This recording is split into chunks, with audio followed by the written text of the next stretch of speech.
So, in all honesty, it was about 3 days. We were still in like most selling platforms. It normally takes probably a week to get signed up on and get everything fully set up, all automated, and make sure you can kind of leave it running in the background for a bit. We were, to quote someone from Temu, a dog with a bone with it all. We got the initial setup. We got the setup all sorted. I think it took us a day and a half to get it all sorted and set up. We had a range of, I think, 10 products on there, and within 3 days, I think we'd hit over 500 units sold. So at that point, we'd already started ringing alarm bells that let's throw some more.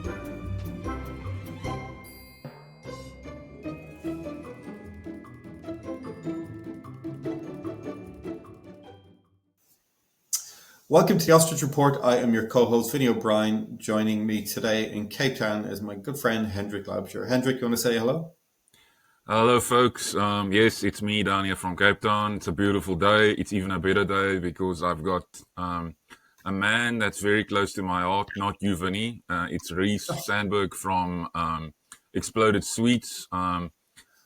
Reese, just admission before we get going. I have an incredibly large sweet tooth. So when Vinny told me that we have Exploded Sweets coming on the show, I jumped for joy. Reese, thanks so much for taking time out to join us. You've been in the media loads lately, and anyone who's interested in marketplace and multi-channel selling will have read some of the story along the way, and we'd love to dig in a little bit deeper. But maybe just for people who are not aware of it, can you tell them who you are, where you're coming from, as Cilla Black might have said back in the day? Yeah, thanks for having me on the podcast. I'm obviously Reese. I'm based in Nottingham. I work with SME businesses growing on sort of many e-com platforms and ways they can utilize social medias as well to increase sales and traffic. We've done a lot of work at Exploded Sweets, growing to pretty much be on every single social media platform you could probably think of, and also selling on some of the biggest e-com platforms that have been coming in over the last sort of 3 to 5 years. So your Amazons, Temu's, TikTok Shop, Etsy's, and eBay's. One of the recent projects was obviously Temu, where we had a massive expansion from pretty much 2 months into selling. We were over 40,000 products sold. So it was a twist in the. Good grief. That is incredible. And Nottingham, I think, is the curry capital of the UK. I could be corrected on that one. Have you heard that? The curry capital? Yeah. No, I've not heard that one before. It came up in debate. My friend's brother was in university in Manchester, and we went to the Curry Mile, and he informed us on the day that Nottingham, in fact, is the curry capital. But we're talking about sweets, not curry today. There's a lot of things that we want to get through, and I know that we've kind of spoken briefly about it. But one thing that strikes me about you and the way you just even mention marketplaces, you don't seem like you have to think about it too much. You've already been sold on the idea. How did you get there? Like, what career trajectory have you taken to arrive at a point like this, where it seems like it's very simple for you to adopt early? So I took a very weird career progress to get to where I am. I love it Started already. Weatherspoons Kitchens, just making food on Friday, Saturday nights. But obviously, during that time, I was already in depth with a lot of my computer programming, Excel, data-driven sort of projects. I then moved to work for a childcare provider based in Nottingham called the Lime Trees, who I essentially ran the social media aspect and pushing traffic to the website, ways of generating bookings on times where people wasn't really wanting to spend money on a product that they wanted. I then obviously left there, came to Exploded Sweets, and that then launched into these small packets of sweets, a very trend driven product of freeze dried confectionery, and helping promote a more inflated product when it comes to your pricing and still reaching those consumers in a way that you could drive those sales consistently, not sort of a leapfrog into massive revenue figures and then something that drifts off within a few weeks' time. So it was more building a culture around a brand on these platforms as well. There's something in the lime trees that I'd like to explore a little bit because we talk a lot about paid and social as channels we operate in. You must have done a lot of earned work in there and then using own channels. Did you consciously think of it in those terms? And what were the things that you learned during those days that you were able to then translate either consciously or subconsciously?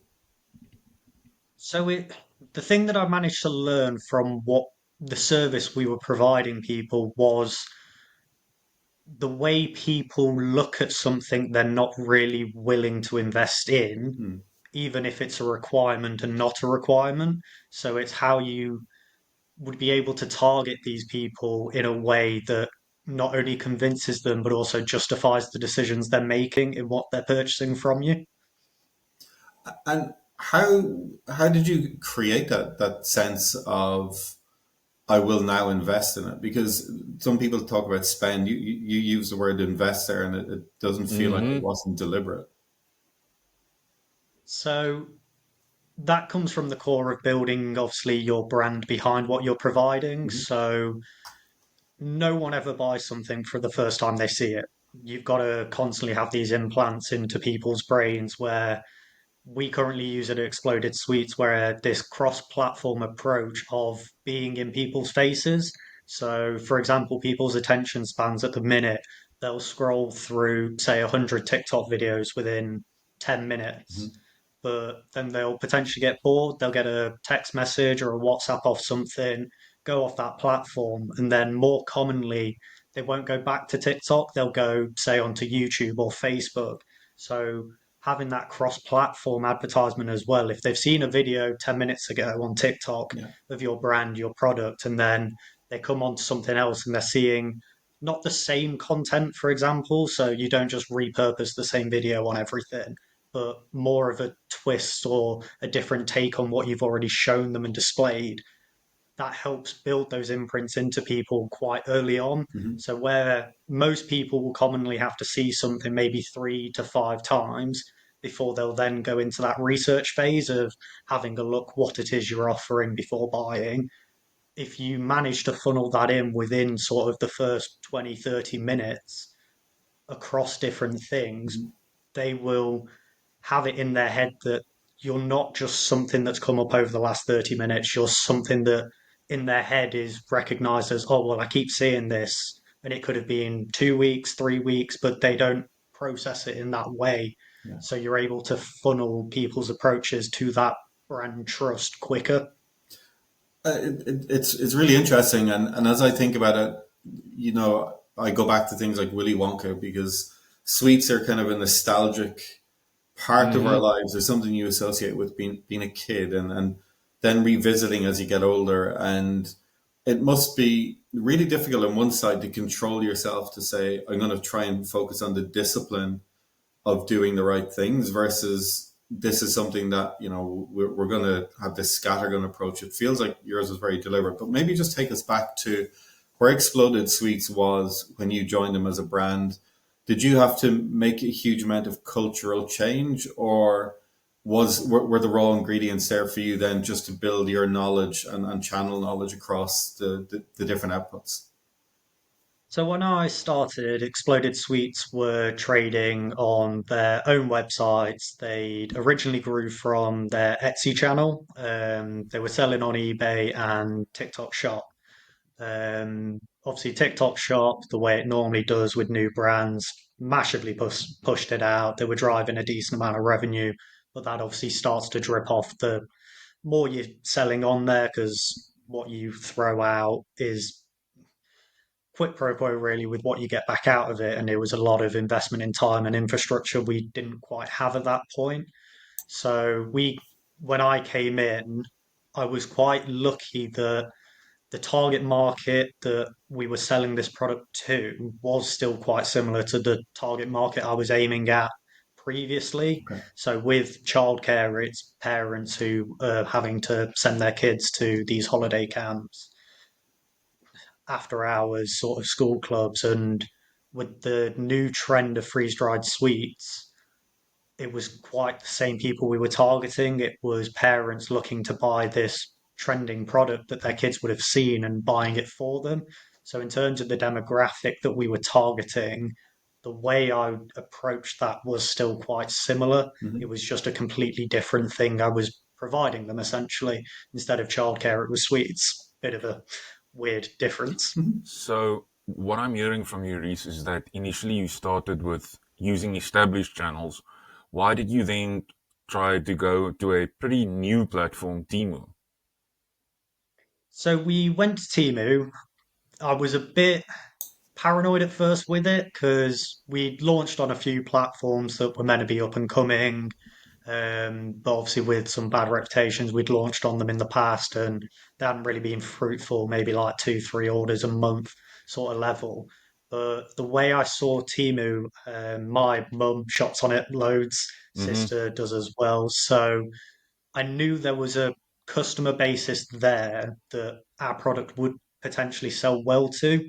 So we launched on Temu as a test essentially. We threw, I think it was our top 10 bestsellers that we'd seen across all other platforms, whether it be websites, eBay's, Amazon's, TikTok.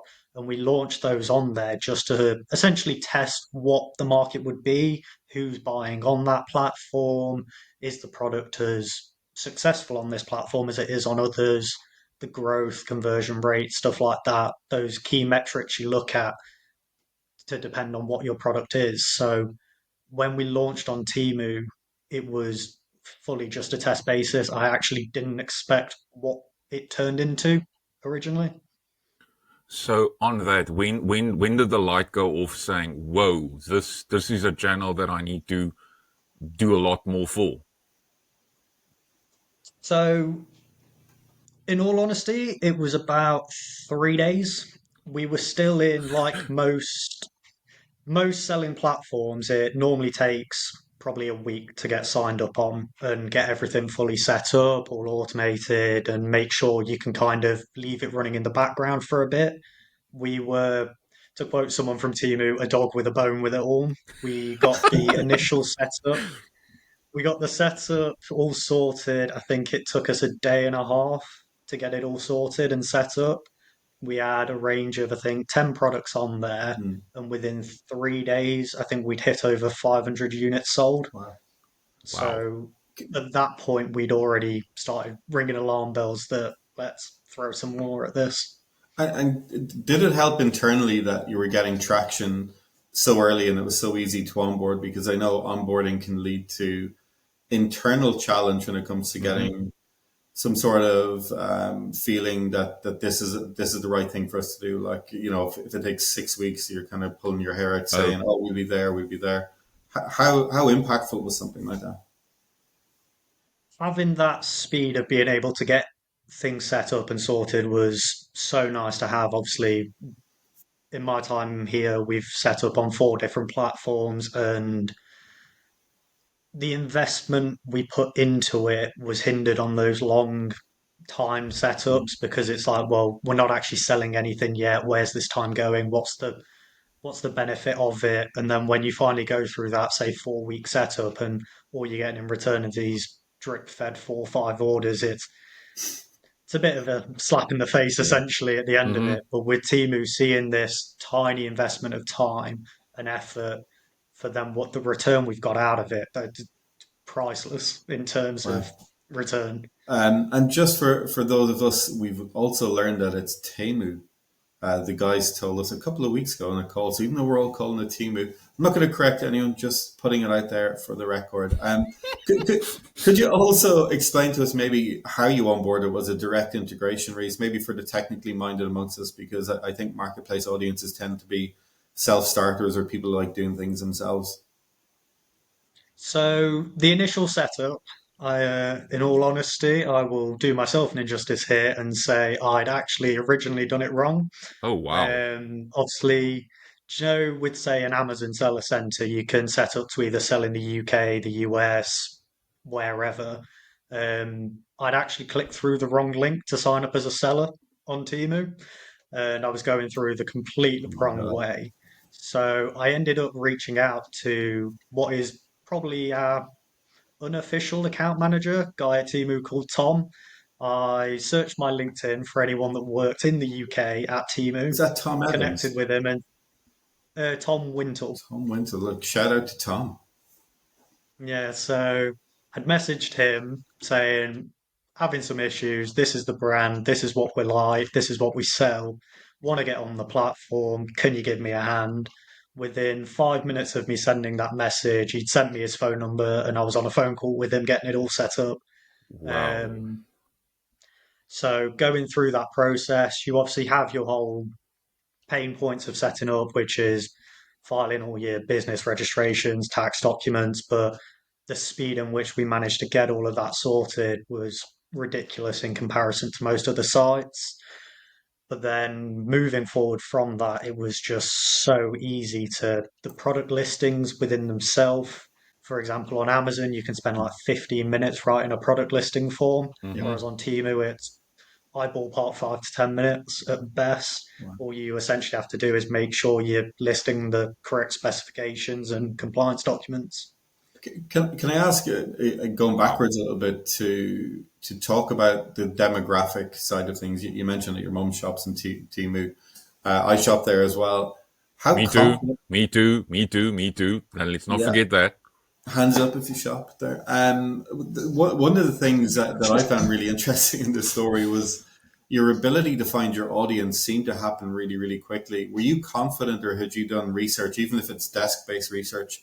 How did you arrive at that point, Reese, to be confident that you could deliver on this?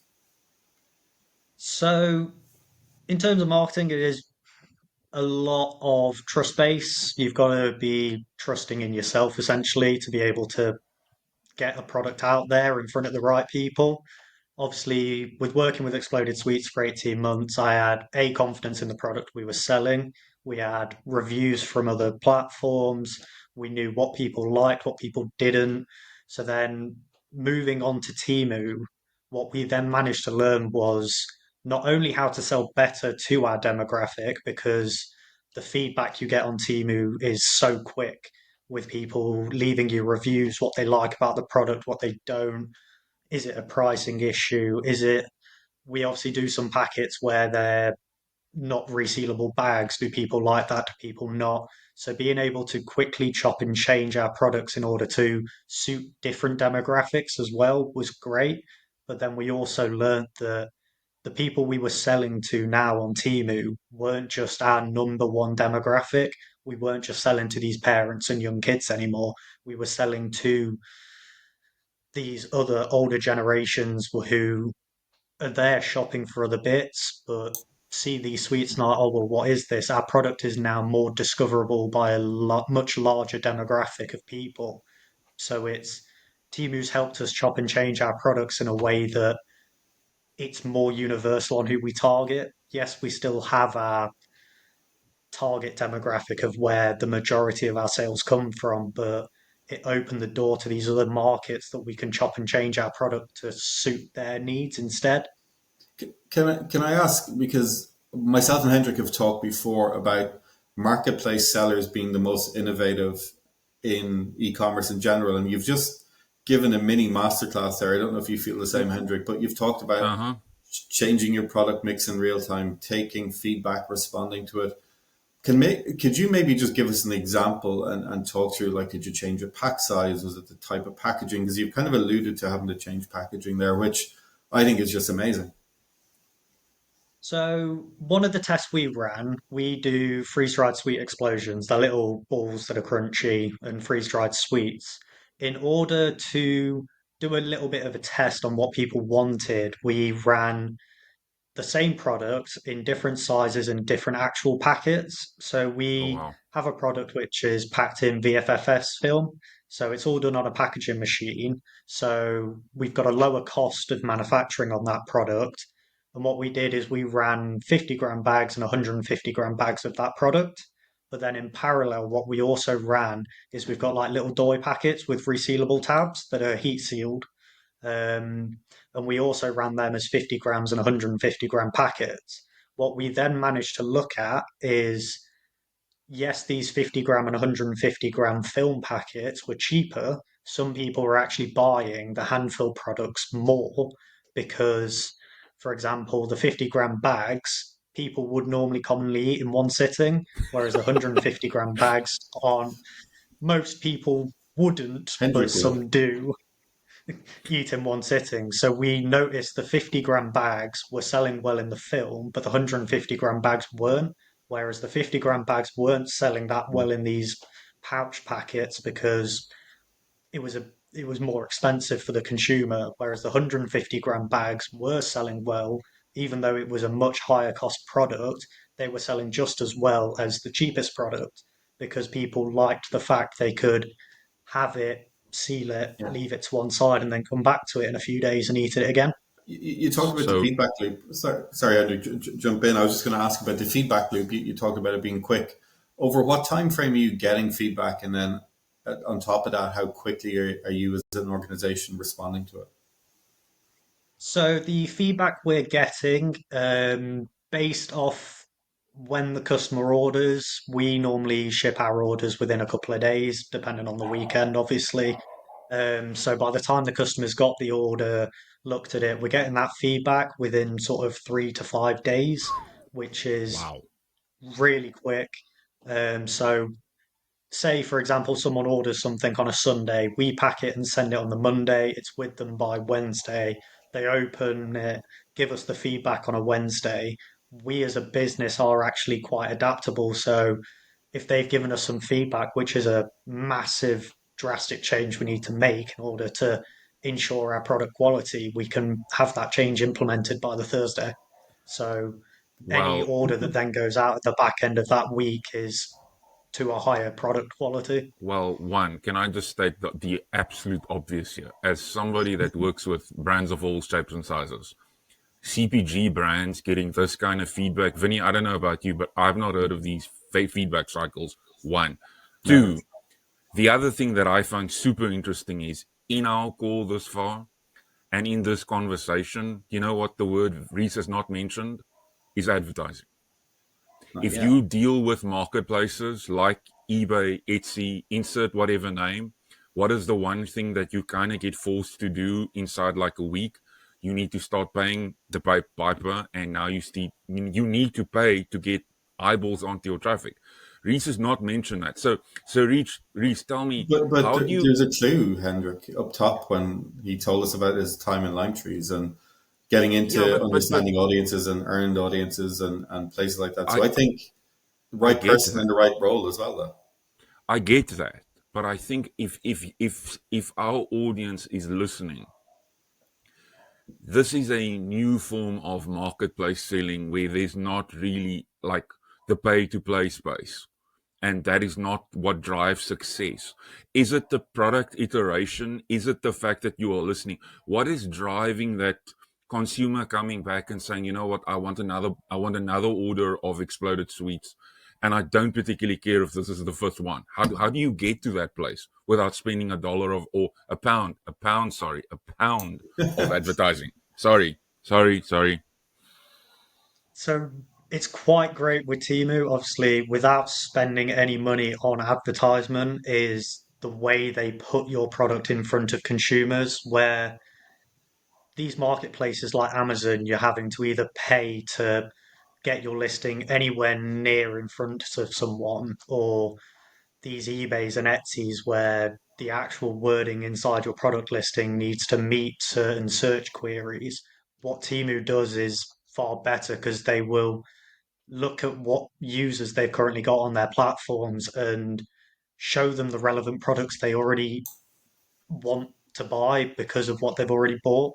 So, in order for us to just make sure we stand out better, all we've got to do is make our product better. So, these feedback loops that we get, these real time insights into what people are wanting, why are they unhappy with our product, what changes do they want to see, Yeah.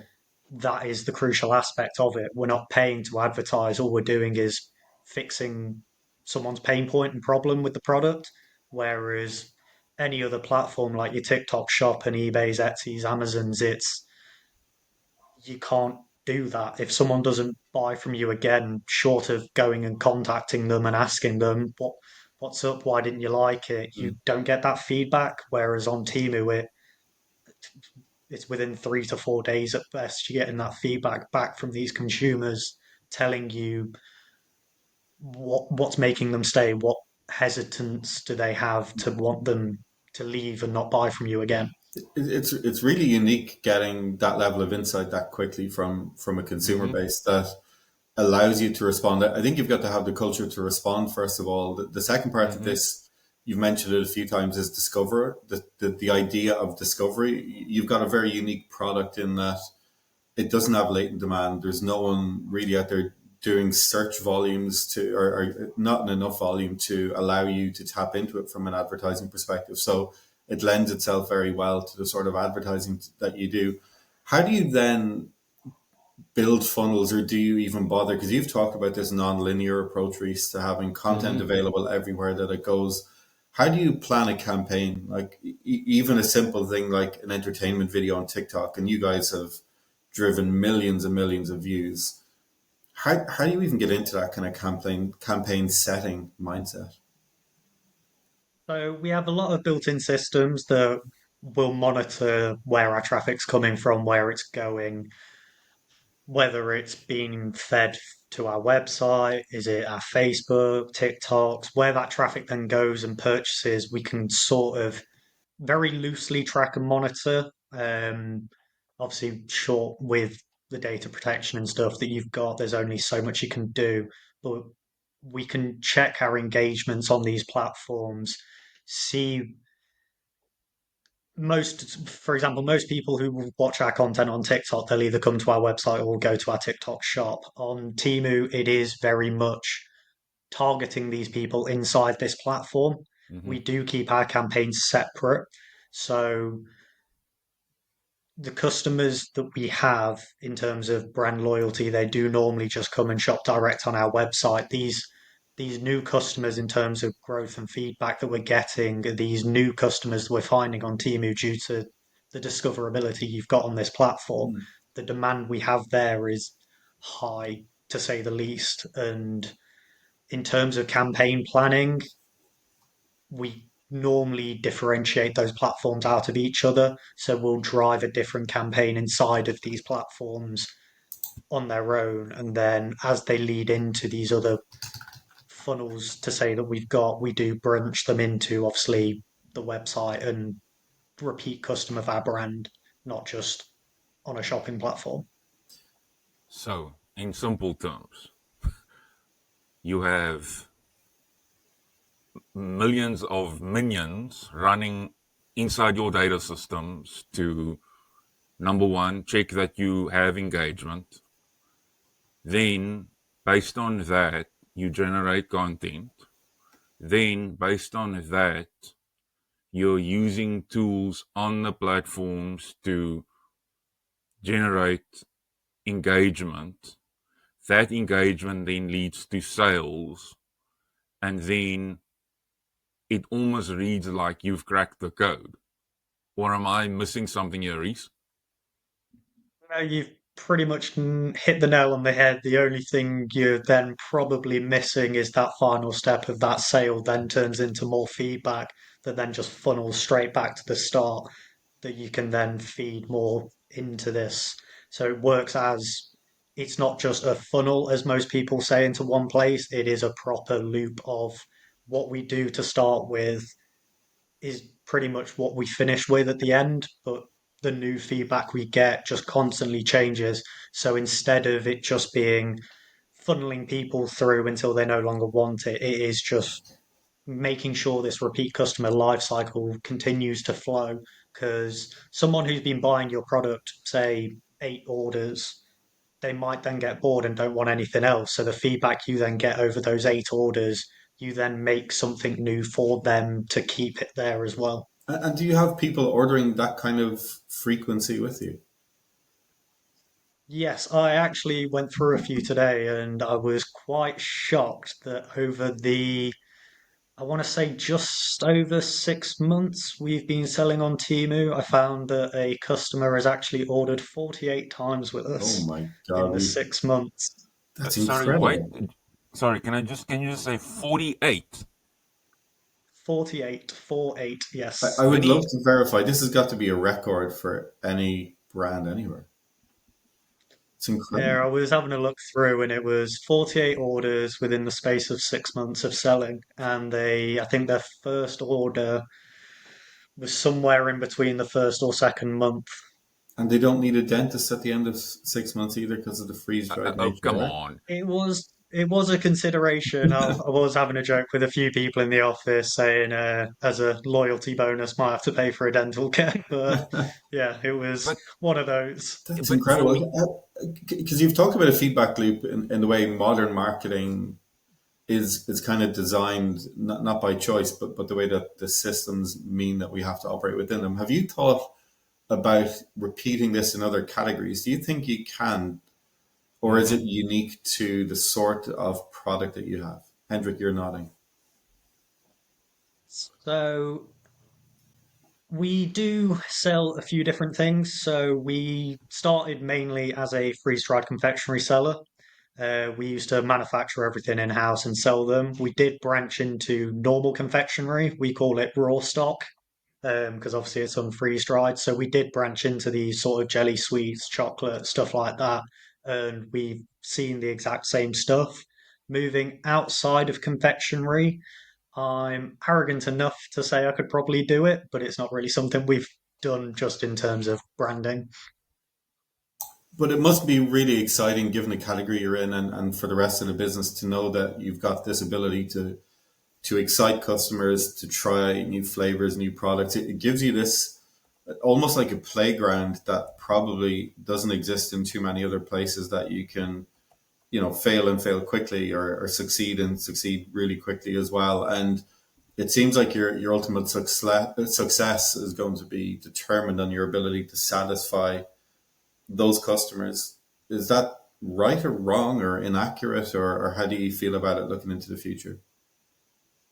Yeah, so one of the, I'd say, weird things we've had is obviously the fast-moving consumables and Mhm. confectionery platforms has took a bit of a decline. Mhm. So seeing the increase in sales at this given moment in time is confusing looking at the market trend, but it's nice to see. We're not complaining essentially, but looking at the way things are trending in terms of the market as a whole and where that market is now diversifying into, still seeing those strong sales in something that should be declining but isn't is a massive boost in the brand, the product. So having that loyalty Wow. with these consumers is great because it means when that market does decrease, we have that brand loyalty with the market that's still there as well. And being able to quickly adapt our products based on these feedbacks as well makes it so nice to know that if the market then does change Mhm. for what these consumers are wanting, then we can quickly adapt to that as well. And operationally, then, is that putting huge strain on the business to be flexible, or is it something you can do relatively simply? So, chopping and changing the actual products themselves, whether it's bringing out a new flavor, a new Mhm. packet within itself, we are quite quick with what we can do. So, we had someone message they wanted to try this certain flavor of sweet and they wanted it freeze dried. And I think within 3 days, we had a packet Oh ready just to ship out for Wow. them. So my God. operationally, we are quite fluid and flexible with what we do. And obviously, the increase in what we're doing and the units that we're selling at the minute, it does allow for substantial growth as a business as well to develop these new things and change and swap things out. We started doing fruit, I think it was 3 months ago. We were freeze drying fruit just as a test of the market. Let's see what people think if we give them a healthy alternative as well. So, what's the craziest thing you've been asked for by a customer at this point? Like, is it pickled onion and peanut butter flavor, or is it a particular type of So product? we've had a few different weird queries from people asking if we can freeze dry certain things. Like what? So completely out of the sweet realm. So stuff like, I don't know, ice cream, for example, would be some. And there's other things that people obviously want to freeze dry and just see what the difference would be. So I think we did, I think there's 12 different types of fruit we freeze dried just as a Wow. one of these experimental processes. And then we ended up listing a few of them onto Temu, and the feedback we got off that was amazing as well. So it was one of those weird projects that turned out all right in the end. It feels like, again, one of those products and companies that is so unique. You could get into personalization at an individual level if you really decided you wanted. If someone's ordering 48 times in 6 months for you. Yeah, definitely. We can very easily make a product up if someone said dropped us an email and when we've seen these out there, could you start doing it? We could do it quite easily and quite quickly. We are very adaptable. Hendrik's about to jump on the mic. What have you got, Hendrik? I will just say I think there's two things for me that's like for me the takeaway from today's school. One, if you're a CPG seller, you should be looking at horizontal marketplaces like Temu as an opportunity. For me, Reese has kind of confirmed that if you are not testing or trying, then what are you doing? Secondly, I think for me, the most interesting thing, and that was kind of like the aha moment I had now, just while you were calling me out about the mic, is I think exploded sweets have a massive advantage over most companies. Do you know what that is, Vinny? They Hit me. have a culture of understanding working in channels, but more importantly, they have a business that is able to quickly iterate. I'm honest, I'm utterly mind blown of what I've heard in the last 35 plus minutes. For me, this is like utopia. I'm going to just say, this is utopia, and this is the kind of stuff that you don't hear of because this does not exist. So, Reese, you're a droid. I'm going to just say, you're a droid. You don't exist. There, I said it. You're a unicorn, Reese, all by yourself. So, Mr. Unicorn, looking into the future, what are the things that you're excited about looking into, peak where you're going to get an even bigger increase in terms of volumes coming through as a brand and personally as you learn in your career? So one of the things that I'm quite looking forward to, obviously the difference will be Halloween for us as well in terms of a brand and the product we sell. Previously, with freeze-dried sweets being quite a high-priced product, there wasn't really these large bulk bags that people can buy for their, say, trick-or-treaters, stuff like that. Mhm. But obviously, with these bulk prices that we've been doing on Temu and stuff like these other platforms, Halloween could look very differently for us now because it is more of a cost benefit to buy these larger products that people can redistribute out to, say, trickle treaters. Looking at how this market develops, moving into sort of this holiday period as well, Yeah. and moving forward is going to be very interesting. With it being a new platform, you don't know what is going to Yep. happen. Obviously, we've got data from last year on these other platforms on how we performed, but with us only starting on Temu this year, it's going to be interesting to see what the future holds moving forward with them. Mm-hmm. And then branching out as an actual business is going to be nice. My final question to you is kind of along those lines as well. And it's, as a practitioner, how do you evaluate early adoption, and then how quick are you to adjust your position on it? Like, do you need to move away? So I suppose when it comes to something like Temu or other places, you've been on TikTok Shop and so on, how do you determine when to get out of them? Or do you think this is kind of like a cyclical thing? How do you think about it? So in terms of these e-commerce platforms, there's always the growing signs of when your product is not performing, to say the least, and when platforms are then hindering your products. When you get to a point where you're fighting a platform to still generate Mm-hmm. sales, that's your time to get out. Obviously, as long as you use these platforms as another tool in the box, then you'll never be in that position. But it's just then knowing when these platforms grow into what they always plan to be, that's where you need to be using these platforms for those reasons. So, for example, Temu at the minute is a discoverable channel. Use it to test trends, products, fine tune your product. So when you release it into a growing market as well, your product meets that demand. But then also these other platforms that are now quite cemented in what they do. Say Etsy is quite a niche market with people finding things specifically. TikTok is very content driven marketing. And say Amazon is, like Hendrik said earlier, paid just to be seen. Mm. So these platforms are fine to use forever as long as you use them in the right way. But if you're then having to fight these platforms to sell your product, then just get out, in my opinion. Reese, you have reaffirmed my love of marketplaces, and over the last 40 minutes or so, you have given us a kind of a masterclass. I don't use the word lightly in how to handle modern cross-channel marketing. Hendrik, I know that you're probably going to be excited having listened to all this, right? Well, one, for me, this is arguably one of the best 40 minutes of the year for me, in a sense that one, Reese has given us a masterclass, and I agree with you. It's not a word that I use often. A Yeah. masterclass, how businesses need to think about marketplaces. That last 2 minutes, if I could bottle that and send it to more people to understand. So yeah, Reese, all I can say is good luck. Continue to do what you do, but more importantly, continue telling the story, because this is not the norm. Just bear in mind, he said that's the best 40 minutes he's had when South Africa beat the All Blacks.